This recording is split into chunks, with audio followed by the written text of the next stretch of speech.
Hey Facebook world, welcome to Bridging the Gap with Applied Software. I'm your host, Todd Weyandt, and this is the show where we bring you industry experts from the AEC and the manufacturing worlds to discuss trends, some tips and tricks, and we answer your questions right here. Please feel free to interact with us throughout this interview by liking or posting any comments in the comment section of the video. We would love to hear from you. So technology is truly transforming the way that buildings and infrastructures are designed, constructed, and operated. And it's helping to improve decision making and performance across the building and infrastructure lifecycle. BIM, or Building Information Modeling, is the dominating concept behind this transformation. Though if you look up a definition, you'll most likely find several things and maybe even some competing definitions about BIM. So today we're going to talk with one of our in-house BIM experts, Matt Dillon, to address BIM, how to adopt it, some best practices in using BIM. And so I'm really excited about this. Matt's going to have some great information for us. Welcome to the show, Matt. Thanks, Todd. Happy to be here. How you doing? I'm doing well. So before we get into all things BIM, can you take a moment and just kind of briefly describe your background and your history using BIM? Sure. My background is in architecture. I graduated in 1984 and got my license in 1992. I've been working with Autodesk products since 1986. Started with a really early version of AutoCAD, and I've been working in the reseller in the VAR channel for actually coming up on my 30-year anniversary this May 1st. So Nice, I'll congrats. expect a gold watch here pretty soon. My job here at Applied Software has been and still is, a lot of consulting and training and helping our customers implement BIM, whether they're structural engineer, MEP, architects, interior designers. We actually have worked with a few landscape architects now. So I've been blessed to see it from a variety of different perspectives, including owners. We've worked with a few owners as well. Very nice. So that we can kind of all operate with the same definition. Can you describe in your words what BIM is to you? Yeah, it's a pretty nebulous concept. There's a lot of different definitions out there, but in general, what it isn't is a product. So you can't go out and buy BIM. Building information modeling is really a process, and there's a whole slew of technologies and products that support that process. But to kind of give you some perspective, I first saw BIM back in, I think it was 2002. I was doing some work.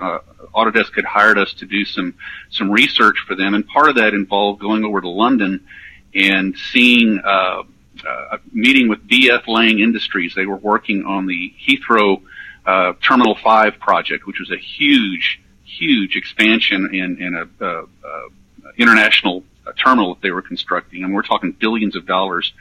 And they actually had developed a BIM process before most of us even knew what BIM was, and they were using plain AutoCAD to do 3D modeling. They were using some other products to model equipment and so forth. They were using what ultimately became Navisworks. It wasn't called Navisworks back then, to do the clash detection and walkthroughs of the building.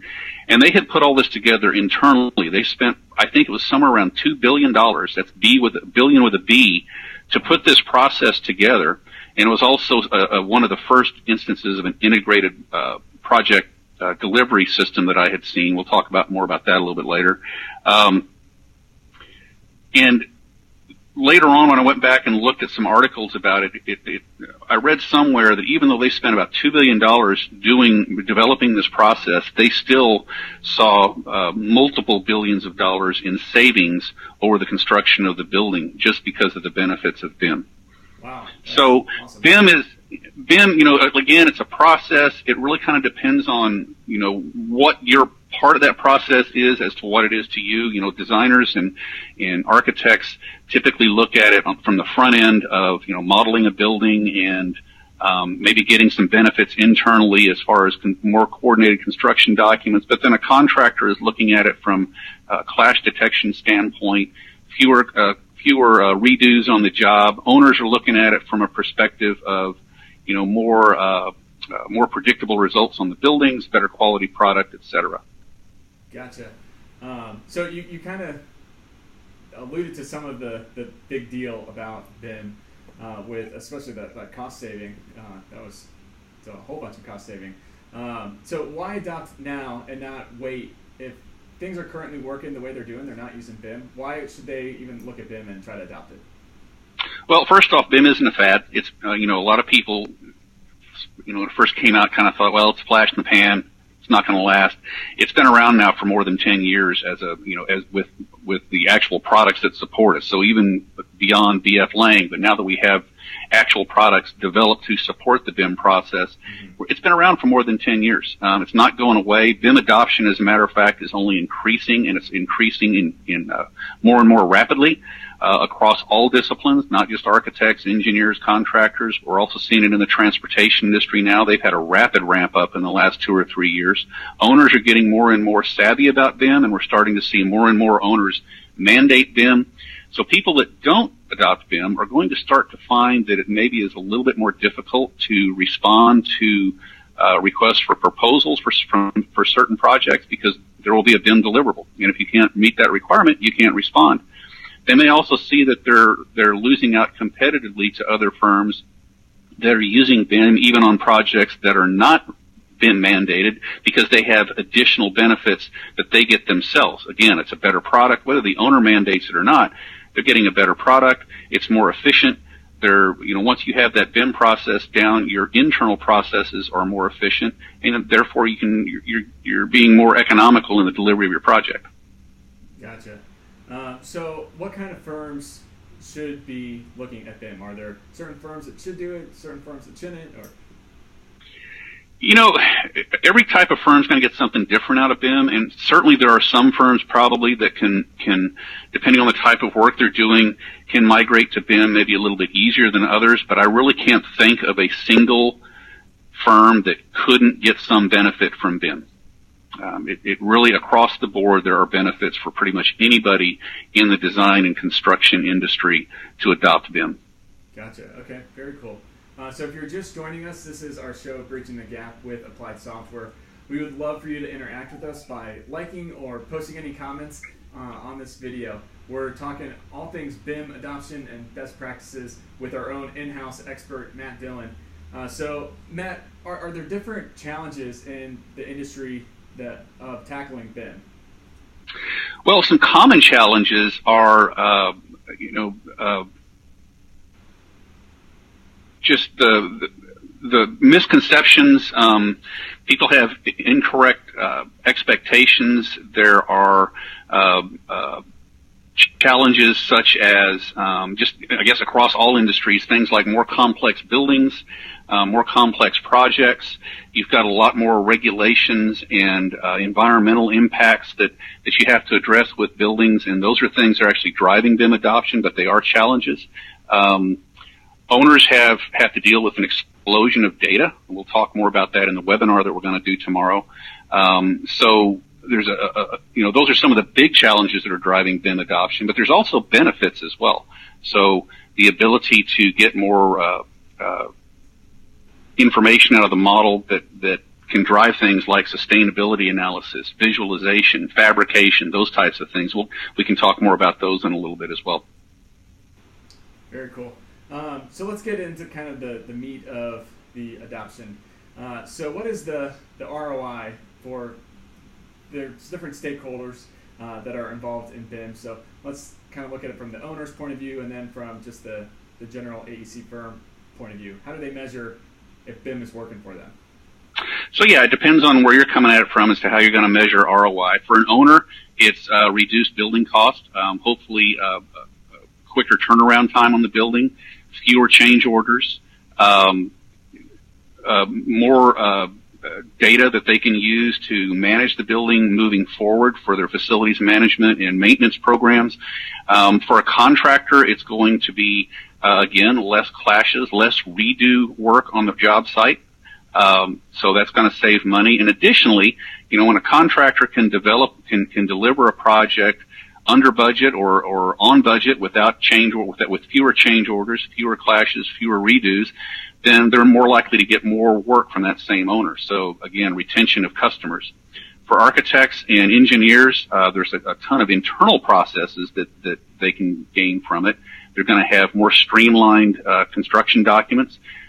more coordinated documents. Again, fewer RFIs to deal with, fewer change orders to deal with. So there's some commonalities across them, but they all have their own individual perspectives that they're looking at as well. Gotcha. All right. Well, I'd love to kind of pick your brain a little bit on some tips to help firms implement BIM and kind of increase their chances of success. Yeah, so first off, it has to come from the top down. If you're going to implement BIM, it has to be driven by management. It can't be tolerated by management. It can't be merely supported by management. Management actually has to mandate it and drive it from the top down. We have never seen a successful BIM implementation that was done from the grassroots and moved up from, say, the trenches. It's got to come from the top down. The other is you need an outside partner. You need someone with experience to help you do it. Even if you've got internal resources that you can draw on, which is great, or if you hire someone that knows what they're doing, you're still going to need someone outside as well to guide you through the process, provide additional resources and support for training, mentoring, development of standards, etc.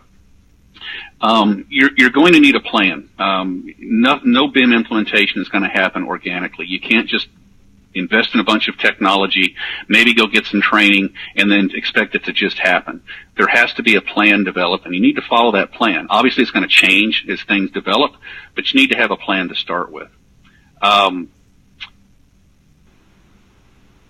are the biggies, but then some other things you need to take into account is, one of the things I like to propose or to kind of preach on, I guess, is what I call a culture of continuous improvement.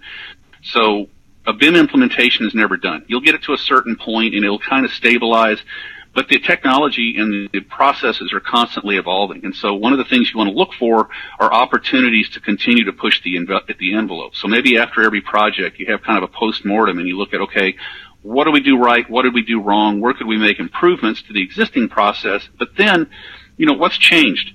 What new developments have arisen that might allow us to take further advantage of the building information model and do something more with it and push the envelope a little bit more, so we kind of loop back around and say maybe do a little mini implementation to improve our processes. BIM is very disruptive, and in order to deal with disruptive technologies, you've got to embrace change. If you think about a smartphone, that's an example of disruptive technology. And 10 years ago, think about what we were doing with banking and, just getting a cab. You were using a telephone and you were actually having to physically walk into the bank. And those are just a couple of examples. And now with a smartphone, I haven't been in a bank lobby in years, and I can get an Uber or a Lyft with just a couple of pushes of a button. So the same thing with BIM. It's going to drive a lot of change, and you need to embrace the change. Don't avoid it. That's a big part of having a successful BIM implementation. Again, I mentioned partnering with an outside resource, but also empower your internal resources. You need to encourage and reward staff members who are accountable and who promote the BIM implementation and take ownership of it. So some internal marketing is important.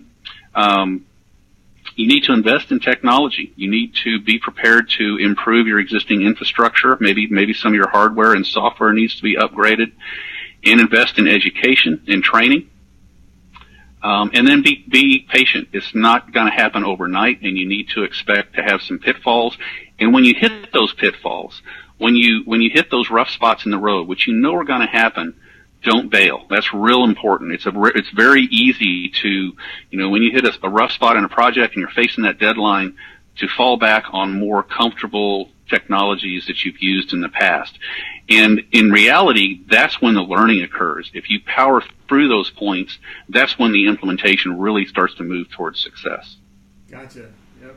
Very cool. So I'm hearing, really, you got a plan, and then don't be satisfied with just the status quo, and keep pushing yourself to figure out ways to improve and just become more efficient and really embrace that culture of change.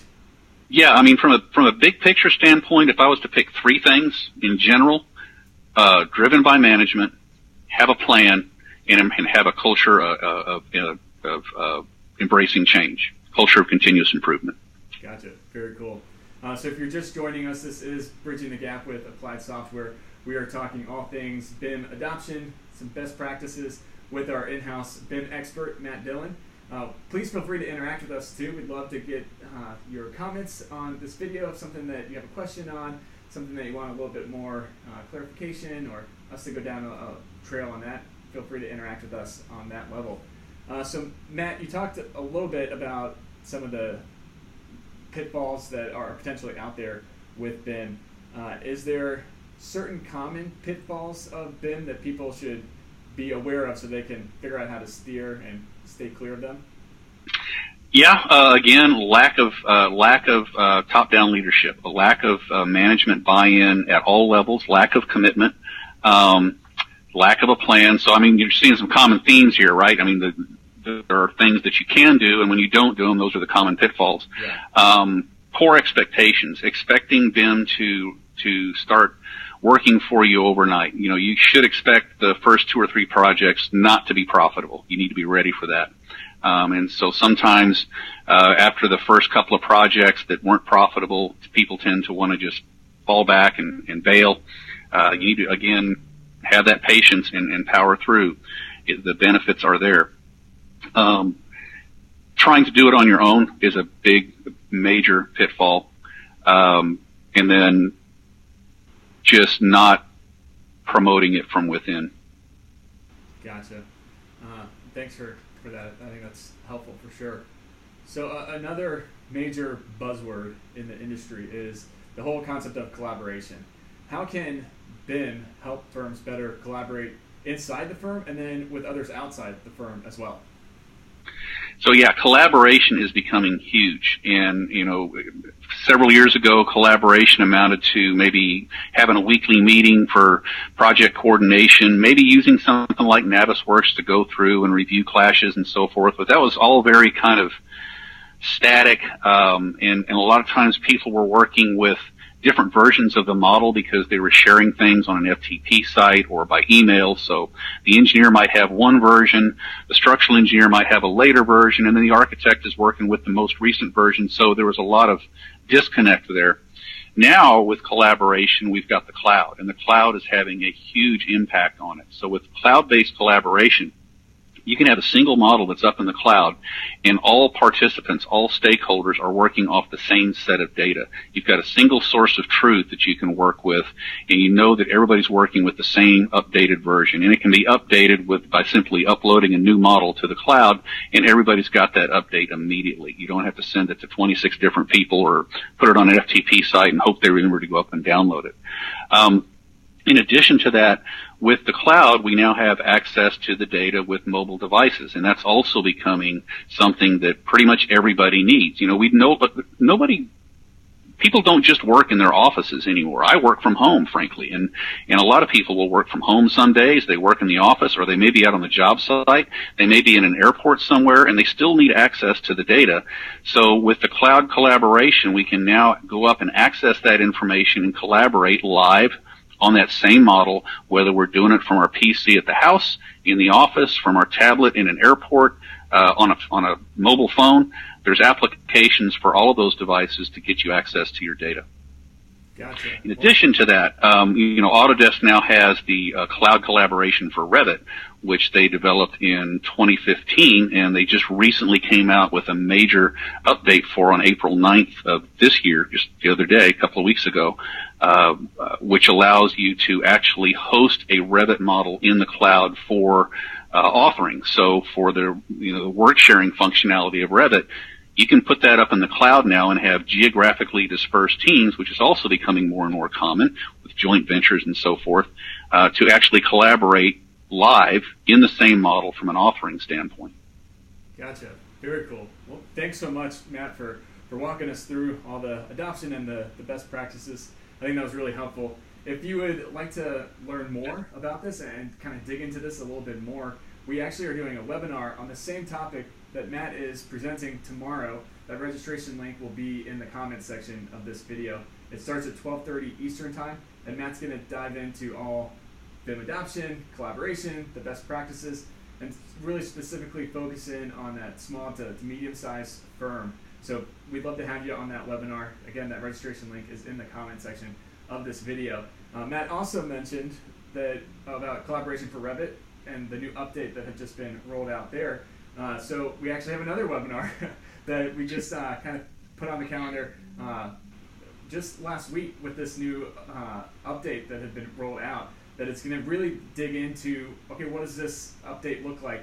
Collaboration for Revit is now being renamed and rebranded to BIM 360 Design. And so we're going to get through kind of the raw and uncut details behind the scenes of what that means for you.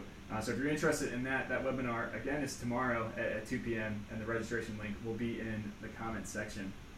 So Matt, I really appreciate all the information that you gave and the insights, and for taking the time to sit down and talk with us. It was my pleasure, Todd. Thanks for having me. Appreciate it. Yeah, absolutely. And thanks to all of our viewers. If you're interested in learning more about products or services that we have, you can go to asdi.com and you can find information there. So until next time, I'm Todd Weyandt, and this is Bridging the Gap with Applied Software. Thanks, everybody.